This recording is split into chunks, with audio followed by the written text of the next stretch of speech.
Hello everyone, welcome back. कैसे हैं आप सब? I hope all are you well.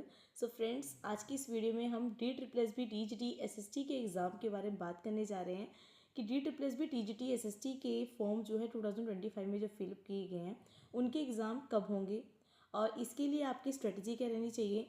Part 1 और पार्ट 2 में कितने मार्क्स स्कोर करें कि आप अपना एग्ज़ाम को जो है क्रैक कर पाएँ, तो इसके बारे में डिटेल हम बातें करने जा रहे हैं।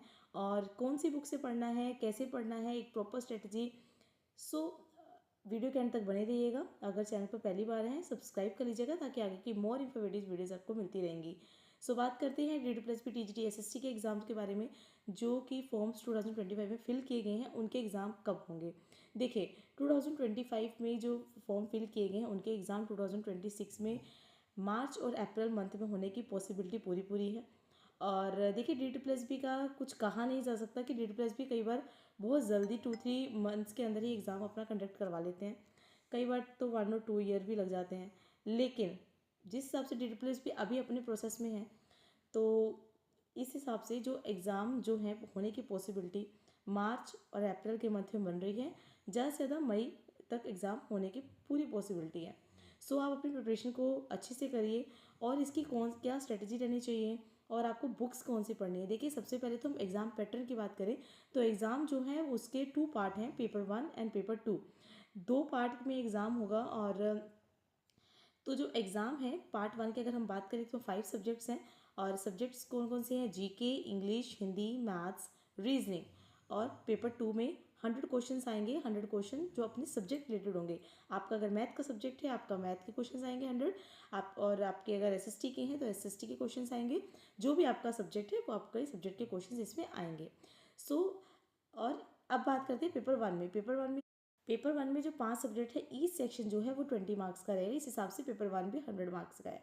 तो अभी हमें कौन सी बुक से पढ़ना चाहिए, क्या स्ट्रेटजी रहनी चाहिए। देखिए, सबसे पहले पेपर 2 की बात करें। पेपर 2 को आपको अपने जो NCERT की बुक है उन्हीं को थोरोली पढ़ना है। अगर आपका SST सब्जेक्ट है तो आपको SST की 6 से लेकर 12 तक की पूरी NCERT को 1 टाइम्स नहीं, कम से कम 7 to 8 टाइम्स आपको NCERT को इतना अच्छे से पढ़ लेना है कि आपको एक एक लाइन उसकी याद हो जानी चाहिए।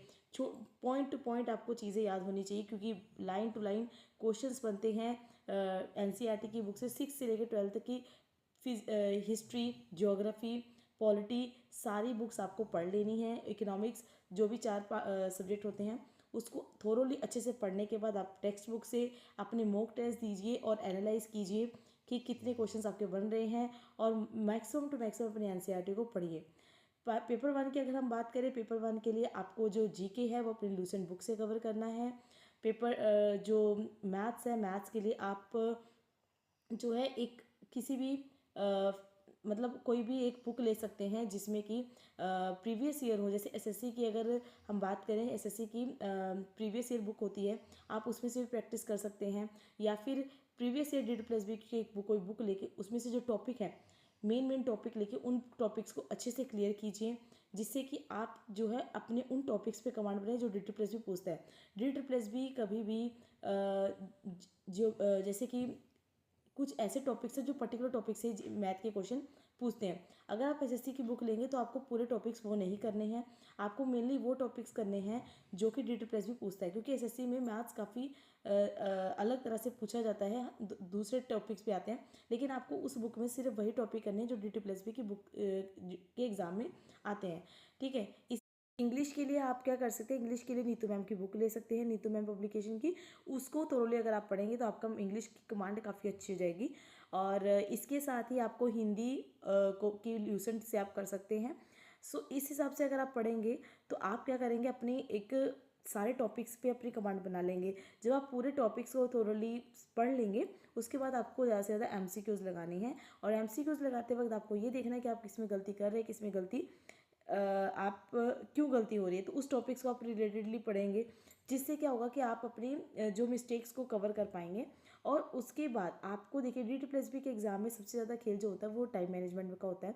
आपको पूरा, जब आपके सारे टॉपिक्स कंप्लीट हो जाएं उसके आप MCQs लगाएं तो पूरा एक टेस्ट दीजिए क्योंकि DTPSB के एग्ज़ाम में स्टूडेंट्स क्या होता है ना कि आता हुआ वो एग्ज़ाम नहीं कर पाते, रीज़न क्योंकि टाइम बहुत कम होता है और जिसके कारण उनके जो एग्ज़ाम है वो कंप्लीट नहीं हो पाता या होच पोच हो जाता है एक स्ट्रेस के कारण। तो आपको क्या करना है कि मॉक टेस्ट इतने लगा लेने हैं कि आप एक ऐसा आपका माहौल बन जाना चाहिए मॉक टेस्ट देते हुए कि आप जो एग्ज़ाम टाइम में जो प्रेशर होता है उसको आप झेल सकें। तो सिर्फ उसके लिए आपको मॉक टेस्ट देना बहुत ज़रूरी है। बाकी चीज़ें सबसे पहले तो आपको अपना कवर करना है सिलेबस और ज़्यादा सोर्सेज लेके बुक्स की नहीं रखना है अपने पास, लिमिटेड बुक्स रखनी है। उन्हीं बुक्स को थोरली और मल्टीपल टाइम्स पढ़ेंगे जिससे कि आप अपनी जो एग्ज़ाम और अपने सब्जेक्ट के ऊपर कमांड और अपने जितने भी पेपर 1 और पेपर 2 में मार्क्स अपने आप ज़्यादा लेके आ पाएंगे। ज़्यादा बुक्स रखेंगे कन्फ्यूज़ होंगे कौन सी बुक पढ़े कौन सी नहीं, 1 टाइम 2 टाइम्स पढ़ेंगे, जबकि एक बुक रखेंगे तो आप उसको मल्टीपल टाइम पढ़ेंगे जिससे आपकी हर टॉपिक और हर कंसेप्ट आपका क्लियर हो जाएगा। ये स्ट्रेटजी अगर आप अपनाएंगे तो आप देखेंगे कि आप अच्छा स्कोर कर पा रहे हैं और एक पॉजिटिव वे में और गुड स्ट्रेटजी के साथ अपनी प्रिपरेशन आपकी चल रही होगी। सो आई होप आपको वीडियो अच्छी लगी। कोई भी क्वेरी है कमेंट कीजिएगा, I will try to solve it. Video अच्छी लगे लाइक कीजिएगा, सब्सक्राइब कीजिएगा ताकि आगे की मोर